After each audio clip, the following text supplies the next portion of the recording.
Hello everyone, আমি Sourav Kanti Nandi. Welcome to my channel. এখন সংযুক্ত কোণের গাণিতিক সমস্যা নিয়ে এই ভিডিওটা নিয়ে আমি চলে এলাম। তো শুরু করা যাক। প্রথম যে সমস্যাটার কথা বলেছে, এখানে বলেছে কোসেক -1565 এইটাকে 45 ডিগ্রির থেকে ছোট একটা কোণের কোণানুপাত আকারে প্রকাশ করতে হবে। তো আমরা 1565 ডিগ্রিটাকে কীভাবে ভাঙতে পারি সেটা আগে দেখে নিচ্ছি। এখানে কোসেক মাইনাস থিটা আছে, তাহলে এটা কী হয়ে যাবে, মাইনাস অফ কোসেক থিটা। এরপর এখানে আমরা ওই একই মতো 90 ডিগ্রি দিয়ে ভাগ করেছি, দিয়ে এটা করেছি। তো আমরা এখানে এটাকে 18 × 90 ডিগ্রিও করতে পারতাম, কিন্তু তখন যে কোণটা এখানে পাওয়া যেত সেটা 45 ডিগ্রির থেকে বেশি হয়ে যেত, তাহলে আমরা ওটা নিতে পারবো না ওই কারণে। তো এইটা যদি নিই, এটা কোথায় আসছে এই কোণটা, 17 × 90 ডিগ্রি, মানে আমরা ভাবতে পারি যে 16 বার 90 ডিগ্রি ঘুরছে। 16 বার 90 ডিগ্রি ঘোরা মানে কি, আমাদের যদি 4 বার 360 ডিগ্রি ঘোরে তাহলেই ওটা হয়ে যাবে। তাহলে 4 বার 360 ডিগ্রি ঘোরা মানে সেটা এখানে এসে পৌঁছাবে। তারপরে তার সাথে আমাদের আর একটা 90 ডিগ্রি যোগ হলো, তার মানে এটা 17 × 90 ডিগ্রিটা এই জায়গায় চলে এলো। তার সাথে আরও 35 ডিগ্রি, মানে এটা দ্বিতীয় পাদের কোণ। তো দ্বিতীয় পাদের কোণ মানে কি হবে, সাইন বা কোসেক যাই থাক না কেন সেটা আমাদের চিহ্নটা ধনাত্মক হবে। কিন্তু এবার প্রশ্ন যাচ্ছে এখানে মাইনাসটা কেন আছে। মাইনাসটা আমাদের কোসেক ও মাইনাস থিটার জন্য আগের থেকে এসে গেছে, তো এটা মাইনাস হচ্ছে যেমন ছিল, আর কোসেকের জন্য ধনাত্মক হচ্ছে। আর 17 আছে বলে কোসেকটা পাল্টে সেক হয়ে যাচ্ছে। তো এটা হয়ে গেল আমাদের অঙ্কটা। পরের অঙ্কটা কি বলেছে, থিটা সমান 160 ডিগ্রি হলে sine theta plus cos theta এর চিহ্নটা কি ধনাত্মক হতে পারে, আমাদেরকে যুক্তি দিতে হবে। তো থিটা ইকুয়াল টু 160 ডিগ্রি, এই কোণটা স্পষ্টতই দ্বিতীয় পদে অবস্থিত। তো দ্বিতীয় পদে কি হয়, সাইন থিটার মান ধনাত্মক হয় এবং কস থিটার মান ঋণাত্মক হয়। তাহলে সাইন থিটা মানে কত লেখা যায়, সাইন 160 ডিগ্রি, সেটাকে আমরা কি করছি, এভাবে ভেঙে নিয়েছি। তো মানটা হয়ে যাচ্ছে সাইন 20 ডিগ্রি। আর কস 160 ডিগ্রি মানে কস 90 ডিগ্রি প্লাস 70 ডিগ্রি করেছি। এটাকে 2 × 90 ডিগ্রি মাইনাস 20 ডিগ্রিও করা যেত, কিন্তু আমরা চাইছি দুটো কোণকেই সাইন অফ কিছু আকারে লিখতে চাইছি, সাইনের কোণানুপাত আকারে প্রকাশ করতে চাইছি। তাই আমরা কসের ক্ষেত্রে এই কোণানুপাতটা নিয়েছি। তো এটা কিসে পরিণত হচ্ছে, মাইনাস সাইন 70 ডিগ্রি। তো আমরা যদি সাইনের গ্রাফটা আঁকি তাহলে দেখতে পাবো 0 ডিগ্রির থেকে 90 ডিগ্রি এই যে বিস্তারটা আছে, এখানে সাইনের মানটা ক্রমশ বাড়তে থাকে। যদি থিটা বাড়ে তাহলে সাইন থিটাও বাড়তে থাকে। তাহলে সাইন 20 ডিগ্রির মানটা কি হবে, সাইন 70 ডিগ্রির থেকে বড় হবে, যেটা আমরা লেখচিত্র থেকে দেখতে পাচ্ছি। তো এখানে যদি হয় sign theta plus cos theta মানে কত, minus sine 70 degree plus sign 20 degree. অর্থাৎ আমাদের কি হয়ে যাচ্ছে, এই মানটা এর থেকে বড়, তাই আমাদের এই গোটা জিনিসটা ঋণাত্মক হয়ে যাবে। অর্থাৎ সাইন থিটা প্লাস কস থিটার মানটা হয়ে যাবে ঋণাত্মক। পরের অঙ্কটাই বলেছে আমাদের এই যেটা আছে এই সমষ্টিটা n সংখ্যক পদ পর্যন্ত নির্ণয় করতে হবে, যেখানে আলফাটা বলে দিয়েছে ধনাত্মক সূক্ষ্মকোণ। তাহলে n সংখ্যক পর্যন্ত যখন নির্ণয় করতে হবে, n এর মান দু রকম হতে পারে। আমরা প্রথমে ধরে নিচ্ছি যে nটা হচ্ছে ধনাত্মক অখণ্ড যুগ্ম সংখ্যা। তাহলে n সমান কি ধরা যায়, 2m, যেখানে mটা হবে z প্লাস, অর্থাৎ ধনাত্মক অখণ্ড সংখ্যার সেট। তাহলে cos n pi plus alpha মানে কি লিখতে পারি, cos 2m পাই প্লাস আলফা। এরপর এটা কোন জায়গায় আসছে সেটা দেখার জন্য আমরা m এর একটা মান নিয়ে নিচ্ছি। m তো যে কোনো ধনাত্মক অখণ্ড সংখ্যা নিতে পারে, তাহলে m এর জায়গায় যদি 1 বসিয়ে দিই তাহলে cos 2 পাই প্লাস আলফা। তার মানে এটা কোথায় আসছে, 2 পাই মানে 360 ডিগ্রি, তার মানে এটা প্রথম পাদে চলে আসছে। তাহলে প্রথম পাদে যেহেতু আসছে, কসটা আমাদের ধনাত্মক হবে এবং 4 × 90 ডিগ্রি মানে 360 ডিগ্রি হয়, তাহলে 4 থাকার জন্য কসটা কসই থাকবে, তাহলে এটা কস আলফা হয়ে যাচ্ছে। এরপর এনটা যদি অযুগ্ম হয় তাহলে এন সমান লিখতে পারি 2m প্লাস 1। তাহলে কস n পাই প্লাস আলফা কী হবে, 2m প্লাস 1 × পাই প্লাস আলফা। যখন আমরা এই ধরনের অঙ্কগুলো করব, আমরা এই 2m বা যা আছে তার সাথে যে পাইটা আছে সেটা এক জায়গায় রাখবো, এবং বাকি জায়গাটা অন্য জায়গায় রেখে দেবো। তাহলে 2m পাই প্লাস, এটা এখন মনে মনে আমরা যদি থিটা হিসাবে কল্পনা করি, তাহলে আগের বক্তব্য অনুযায়ী কী লেখা যায়, cos 2m পাই প্লাস থিটা মানে cos অফ ওই থিটাটা হয়ে যাচ্ছে। এরপর আমরা দেখব যে এই cos অফ পাই প্লাস আলফার ভ্যালুটা কত হচ্ছে। এটা করলে কত পাবো, এটা করলে হচ্ছে 180 ডিগ্রি প্লাস আলফা, মানে এটা আমাদের তৃতীয় পদে আসছে। তৃতীয় পদে কি হয়, কসের মান ঋণাত্মক হয়। এবার যেহেতু 180 ডিগ্রি মানে 90 ডিগ্রি ইন্টু 2, অর্থাৎ 90 ডিগ্রি যুগ্ম গুণিতক, তাই কসটা কসই থাকছে। তাহলে এই যোগফলটা যদি আমরা করি, এখানে কি পেলাম, কস আলফা, আর কস পাই প্লাস আলফা মানে কি, এখানে এনের মানটা 1 আছে, অর্থাৎ এনটা অযুগ্ম, তাহলে তার ভ্যালুটা হয়ে যাচ্ছে মাইনাস কস আলফা। আর কস 2 পাই প্লাস আলফা হলে সেটা কস আলফা। এরকম করে যদি আমরা এন সংখ্যক পদ পর্যন্ত চালাই, তাহলে এর মানটা 0 হবে যদি এনটা যুগ্ম হয়, অর্থাৎ এনের মান যদি 2 হয়, অর্থাৎ আমরা যদি দুটো পদ নিই, তাহলে কোথায় হবে, এই জায়গাটাতে থেমে যাবে। তার মানে কস আলফা আর কস আলফা কেটে গিয়ে 0 হয়ে যাবে। এরপর আমরা যদি এনের মান অযুগ্ম নিই, অর্থাৎ যদি 3 নিই, অর্থাৎ 3টে পদ যদি আমরা যোগ করি, তাহলে কি পাচ্ছি, এত দূর আসবে আমাদের। তাহলে এটা কেটে গেল, দিয়ে কস আলফা পড়ে থাকবে। তো এটা সবারই জন্যই হবে। আমাদের যখন যুগ্ম অযুগ্ম এরকম করে বিচার করব, কোনো একটা মান বসিয়ে আমরা দেখে নিতে পারি। পরের অঙ্কটা বলেছে 4 থিটা সমান 11 পাই দেওয়া আছে, তাহলে sine of minus theta plus cos of minus theta by sec theta plus tan of minus theta, এর মান আমাদেরকে নির্ণয় করতে হবে। তো আমরা দেখি 4 থিটা মানে 11 পাই দেওয়া আছে, থিটা সমান কি 11 পাই বাই 4, তো এটাকে আমরা লিখতে পারি 3 পাই মাইনাস পাই বাই 4, যেটা আমাদের দ্বিতীয় পদে অবস্থিত এই কোণটা। তাহলে দ্বিতীয় পদে আছে মানে কি, সাইন থিটা সমান কত হবে, সাইন অফ এইটা, আর দ্বিতীয় পদে থাকার জন্য সাইনটা ধনাত্মক হবে। এবং যেহেতু এখানে 3 পাই মানে হচ্ছে 6 ইন্টু 90 ডিগ্রি, তাই 6 থাকার জন্য সাইনটা সাইনই থাকছে, তাহলে এর ভ্যালুটা হয়ে যাচ্ছে সাইন পাই বাই 4। আর এর ভ্যালুটা কত হচ্ছে, কস থিটা, দ্বিতীয় পদের কোণ মানে কসটা নেগেটিভ হবে, এবং 6 থাকার জন্য কসটা কসই থাকবে, তাহলে এটা হয়ে যাচ্ছে -1/√2। আর সেক থিটা কত হবে, 1 বাই কস থিটা, তার মানে এটা হয়ে যাচ্ছে। আর ট্যান থিটার মানটা আমরা এটা পেয়ে যাচ্ছি।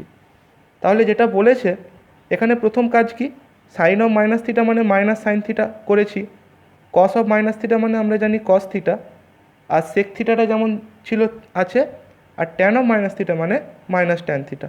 এরপর এই মানগুলো আমরা যদি বসাই এখানে, সরল করলে আমরা এটা পেয়ে যাব।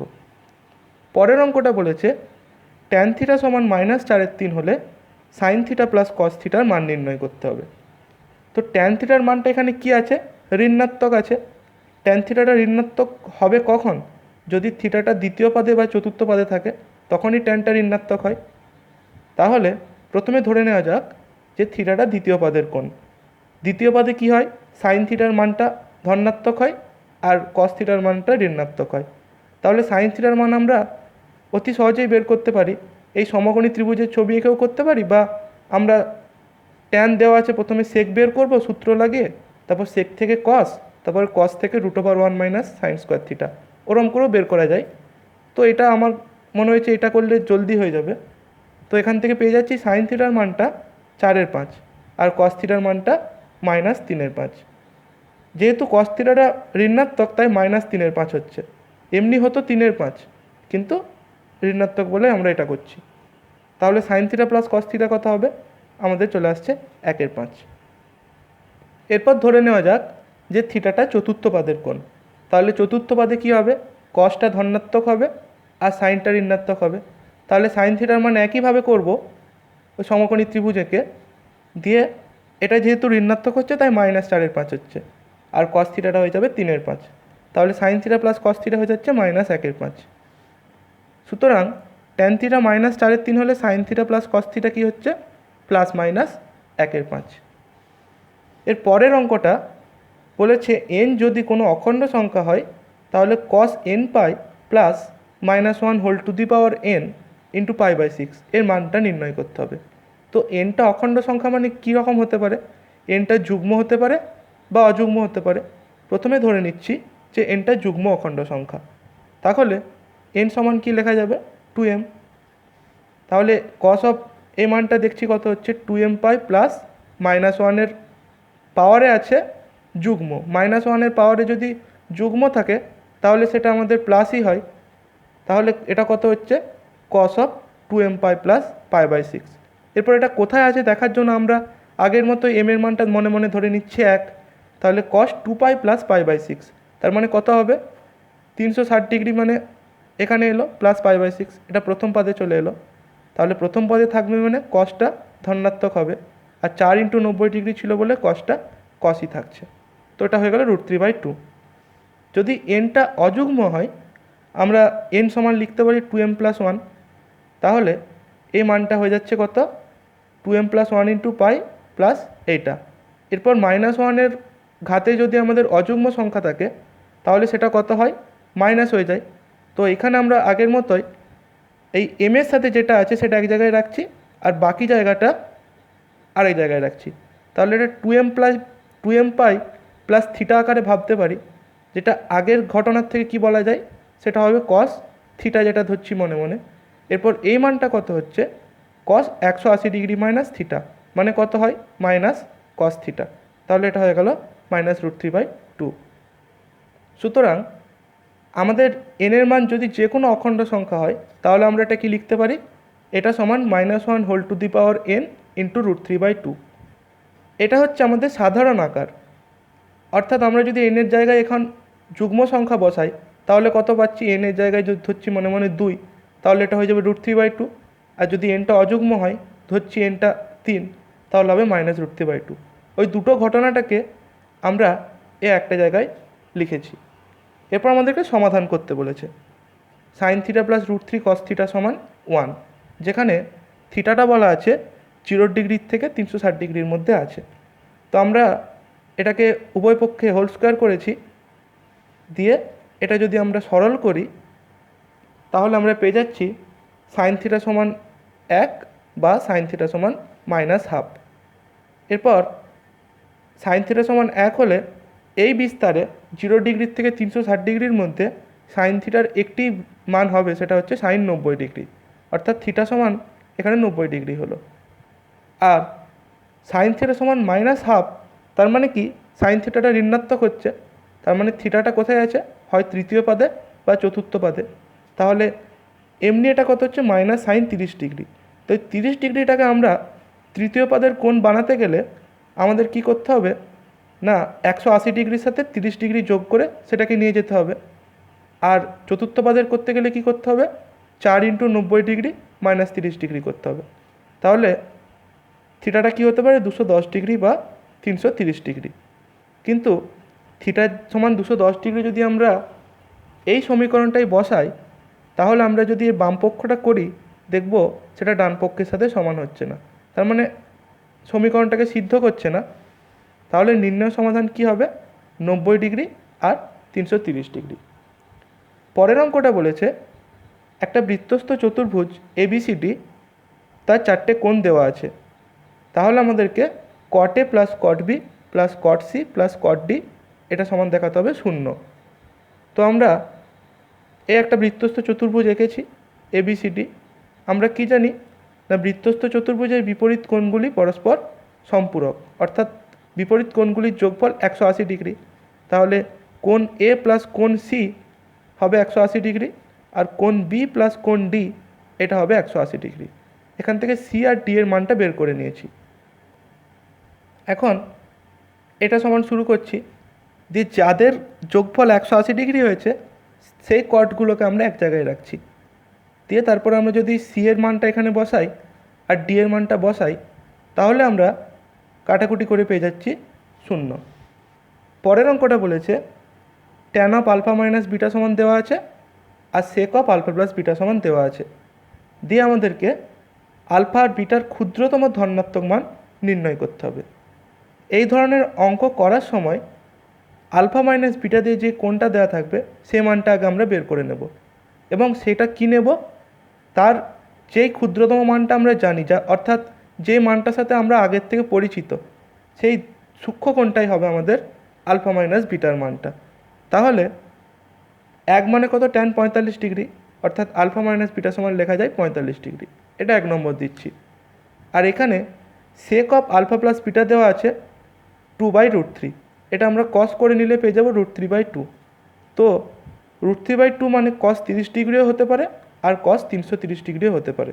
অর্থাৎ আলফা প্লাস বিটার মান কী হতে পারে, 30 ডিগ্রি বা 330 ডিগ্রি। কিন্তু আলফার বিটার মান ধনাত্মক বলা আছে এবং আলফা প্লাস বিটাটা সবসময় কী হবে, তাহলে আলফা মাইনাস বিটার থেকে বড় হবে। যদি 30 ডিগ্রি নিই, এটা তো হতে পারে না, কারণ কোণ দুটির অন্তরই হচ্ছে 45 ডিগ্রি। তাহলে তাদের যোগফল কী করে 30 ডিগ্রি হবে? তাহলে 30 ডিগ্রিটা হতে পারে না। কোনটা হবে? আলফা প্লাস বিটা সমান 330 ডিগ্রি। তাহলে আমরা যদি 1 আর 2কে সমাধান করি, আলফার মান এটা পেয়ে যাচ্ছি আর বিটার মান এটা পেয়ে যাচ্ছি। পরের অঙ্কটা বলেছে tan 17 ডিগ্রির মান দেওয়া আছে, তাহলে আমাদেরকে এটা বের করতে হবে। তো যেগুলো আমাদের প্রমাণে আছে না, যেখানে মানটা বের করতে হবে, সেগুলোকে আমরা 17 ডিগ্রি আকারে বের করার চেষ্টা করব। তো 163 ডিগ্রি মানে আমরা কি লিখতে পারি? এটা লিখতে পারি। এবার এটাকে আমরা কিভাবে লিখতে পারি? -tan 17 ডিগ্রি, কারণ এটা হচ্ছে আমাদের দ্বিতীয় পদের কোণ। দ্বিতীয় পদের ট্যানটা ঋণাত্মক হয় আর 2 থাকার জন্য ট্যানটা ট্যানই হচ্ছে, তাহলে এটা হচ্ছে -x। আর tan 107 ডিগ্রি মানে আমরা এটা লিখতে পারি। তো এটা আমাদের কোথায় হচ্ছে? দ্বিতীয় পদে। দ্বিতীয় পদের ট্যান কী হয়? ঋণাত্মক হয়। আর 90 ডিগ্রির আগে 1 আছে, অযুগ্ম গুণিতক, তাই ট্যানটা আমাদের কটে পরিণত হচ্ছে। তাহলে এটা চলে আসছে। এরপর এটা সমান কী করেছে, এখানে মানগুলো বসানো হয়েছে, সরল করলে আমাদের এটা চলে আসবে। পরের অঙ্কটা বলেছে আমাদেরকে এই রাশিমালাটার মান নির্ণয় করতে হবে। তো এখানে দেখছি যে সবথেকে ছোটো কোণ কোনটা আছে? π/8। বাকি যে কটা কোণ আছে তাদেরকে আমাদেরকে π/8 আকারে লেখার চেষ্টা করতে হবে, তাহলে আমাদের কাজটা করতে সুবিধে হবে। তো 3π/8টাকে আমরা লিখতে পারি π/2 মাইনাস π/8। 5π/8টাকে আমরা এইভাবে লিখতে পারি, আর 7π/8টাকে এভাবে লিখতে পারি। এরপর এখানে cos 90 ডিগ্রি মাইনাস থিটা মানে কি? Sine theta. আর cos 90 ডিগ্রি প্লাস থিটা মানে আমাদের হচ্ছে মাইনাস সাইন থিটা, কিন্তু স্কোয়ার আছে বলে আমাদের মাইনাসটা প্লাসই হয়ে যাচ্ছে। আর cos এখানে কত হচ্ছে? 180 ডিগ্রি মাইনাস থিটা। সেটা আমাদের কত হয়? আমরা যদি আঁকি, তৃতীয় পদে আছে, অর্থাৎ মাইনাস cos থিটা হয়ে যাবে, কিন্তু স্কোয়ার আছে বলে আমাদের এরা হয়ে যাচ্ছে। তো এটা লিখতে পারি 2 × cos square π/8 plus sine square π/8। এটা তো 1, তাহলে আমাদের কত হয়ে যাচ্ছে? এই মানটা 2। এরপর আমাদের বলেছে এটার লঘিষ্ঠ মান বের করতে। তো আমরা কি করছি? আমরা এই সংখ্যাটা ধরেছি আর এই সংখ্যাটা ধরেছি। তাহলে একটা বর্গ রাশি এটা, তো একটা বর্গ রাশি মানে কি হবে? সবসময় ধনাত্মক বা শূন্য হতে পারে। তো এরপর আমরা a - b হোল স্কোয়ারের সূত্রে ভেঙে দিয়েছি। তাহলে এটা লিখতে পারি a² + b² - 2ab। দিয়ে আমরা যদি এটাকে সরল করি, কি দেখতে পাচ্ছি? এর লঘিষ্ঠ মান হয়ে যাচ্ছে আমাদের 2√2। পরের প্রমাণটা বলেছে এইটা সমান 1 হবে, যেখানে p আর q বলেছে যে কোনো অখণ্ড সংখ্যা হতে পারে। তাহলে আমাদের কি করতে হবে? এখানে দুটো রাশি আছে p আর q, তাহলে তাদের মান কি হতে পারে? দুজনেরই মান যুগ্ম বা অযুগ্ম দুটোই হতে পারে। তার মানে এখানে আমাদের 4টে কেস আসবে। একবার আমরা কি করব? প্রথমে পিটা যুগ্ম ধরছি, কিউটা অযুগ্ম ধরছি। তাহলে যুগ্ম হলে কি হবে? পি এর মানটা 2m হবে, আর কিউ এর মানটা কি হবে? 2n + 1। তাহলে cos অফ 2π প্লাস π/4 মানে কত? 4mπ plus π/4। এরপর আমরা আগের মতোই এর জায়গায় যদি 1 বসাই, তাহলে 4π প্লাস π/4, তার মানে সেটা হয়ে যাচ্ছে আমাদের cos অফ π/4, অর্থাৎ সেটা হবে 1/√2। তো আমরা যদি cos 2pπ মাইনাস π/4 করি, তাহলে হচ্ছে 4mπ মাইনাস π/4। একইভাবে এখানে এর জায়গায় 1 বসালে 4π মাইনাস π/4, তো cos 4π মাইনাস π/4 করলে আমরা পেয়ে যাব cos π/4, অর্থাৎ এটাও হয়ে যাচ্ছে 1/√2। এরপর কিউ এর মানটা কী বলা আছে? আমরা অযুগ্ম ধরেছি, তাহলে কিউ এর জায়গায় 2n + 1 বসানো হয়েছে। তা করলেই কি চলে আসবে? আমাদের এই জিনিসটা চলে আসছে। এরপর এটা অযুগ্ম আছে ঘাতটা, তাহলে কী হবে? মাইনাস হয়ে যাবে। তাহলে π মাইনাস π/4 এটা আমরা আগের মতোই মনে মনে এক জায়গায় রেখে দিচ্ছি এবং এটাকে মনে মনে থিটা ধরে নিচ্ছি। তাহলে সাইন 2nπ প্লাস থিটা, সেটা মানে কি হয়ে যায় আমাদের, এনের জায়গায় মনে মনে 1 বসাচ্ছি, তাহলে সাইন 360 ডিগ্রি প্লাস থিটা মানে সাইন থিটা হয়ে যায়। এরপর যেটাকে থিটা ধরেছিলাম সেটা কত, পাই মাইনাস পাই বাই 4। তো এই পাই মাইনাস পাই বাই 4টাকে আমাদেরকে আবার ভাঙতে হবে। তাহলে সেটা করলে আমরা কি পেয়ে যাব, সাইন 180 ডিগ্রি মাইনাস থিটা, সেটা মানে হয় সাইন থিটা। অর্থাৎ এটাও হয়ে যাচ্ছে 1/√2।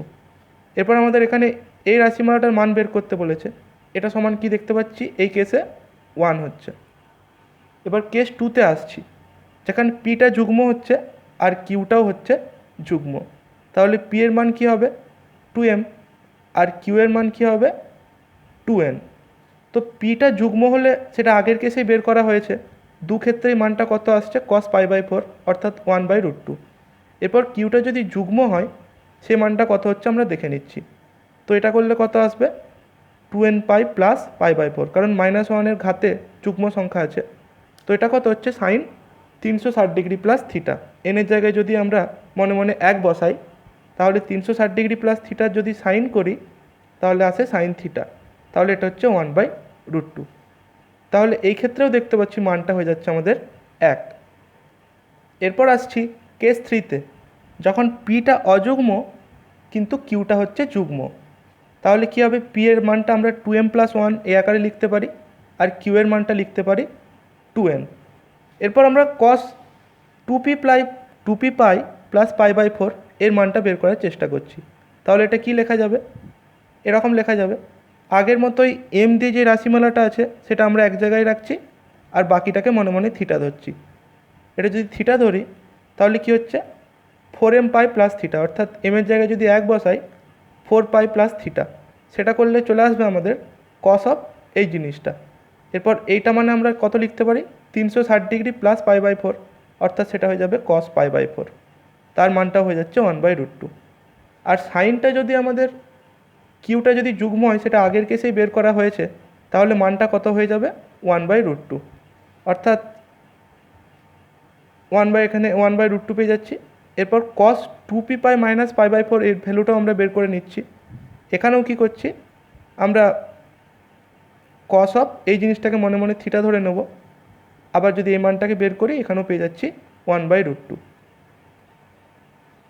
তাহলে এই রাশিমালাটার মান আমরা কত পেয়ে যাচ্ছি এই কেসে, এখানেও 1 পেয়ে যাচ্ছি। লাস্ট যে কেসটা আছে এখানে আমাদের কি ধরে নিচ্ছি, যে পিটা হচ্ছে অযুগ্ম এবং কিউটাও হচ্ছে অযুগ্ম। তাহলে পি এর মানটা আমরা এরকম লিখতে পারি, আর কিউ এর মানটা এরকম লিখতে পারি। তো পি এর মান এরকম হলে সেটা আমরা আগের কেসেই বের করলাম, আর কিউটা যদি অযুগ্ম হয় সেটাও আমাদের আগের একটা কেসে বের করা আছে, সেখান থেকে আমরা ডাইরেক্ট লিখে দিচ্ছি, এই মানটাও হয়ে যাচ্ছে 1/√2। তো এখানে এই রাশিমালাটার মান কত হচ্ছে, 1। তাহলে এনের যা সম্ভাব্য মান হতে পারে সেগুলো আমরা উপরের 4টে কেসে আলোচনা করলাম। তো সবকটা কেস আলোচনা করলে কি দেখা যাচ্ছে, যে এই মানটা হয়ে যাচ্ছে 1, অর্থাৎ পি আর কিউ এর যে কোনো অখণ্ড সংখ্যার জন্য এই মানটা হয়ে যাচ্ছে আমাদের 1। এটাই প্রমাণ করতে বলেছিল। তো আমাদের এই অধ্যায়টা শেষ হলো এই ভিডিওতে। তো পরের ভিডিওতে আমরা যৌগিক কোণ নিয়ে আলোচনা করব। তোমাদের যদি এই ভিডিওটা ভালো লেগে থাকে অবশ্যই লাইক, কমেন্ট, শেয়ার করো। যদি এই ভিডিওটা কেউ নতুন দেখছো তাহলে আমার চ্যানেলটা সাবস্ক্রাইব করে দিও। Thanks for watching.